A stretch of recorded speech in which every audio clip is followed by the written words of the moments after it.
Hi friends, நம்ம pet shop வந்து நம்ம பப்பிக்கு வந்து பெல்ட் வாங்கலான்னு போயிருந்தோம். அங்கே வந்து இந்த கிளியை பார்த்தோம். அந்த கிளி வந்து ரொம்ப சேட்டை பண்ணிட்டு இருந்துச்சு. சரி, ஓகே, நம்ம கொஞ்சம் நேரம் விளையாட்டு காமிக்கலாம்னு சொல்லிட்டு கை கொடுத்து விளையாட்டு காமிச்சிட்டு இருந்தோம். ரொம்ப நேரமாக கத்திக்கிட்டே இருந்துச்சு. நம்ம கையை காமிச்சோன்னா நம்ம கையை கடிக்க கடிக்க வந்துச்சு.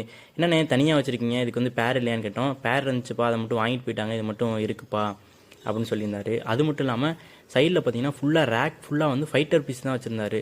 இந்த மீன் வந்து முன்னாடி வந்து இல்லை, நம்ம முன்னாடி வந்தப்போ வீடியோ எடுக்கிறப்ப இந்த மீன் இல்லை.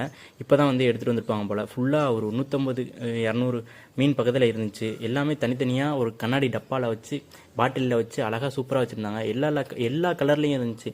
வந்து blue colour, yellow colour, white colour, black colour, red colour எல்லா கலர்லேயும் இருந்துச்சு. எல்லாமே சூப்பராக இருந்துச்சு. அந்த டெய்லாம் பார்க்கணுன்னா அப்படியே அழகாக இருந்துச்சு. எல்லாத்துக்குமே சூப்பராக இருந்துச்சு. இது எவ்வளோ ப்ரைஸ்ண்ணா அப்படின்னு கேட்டிருந்தேன். இது ப்ரைஸ் வந்து 150 ரூபாப்பா.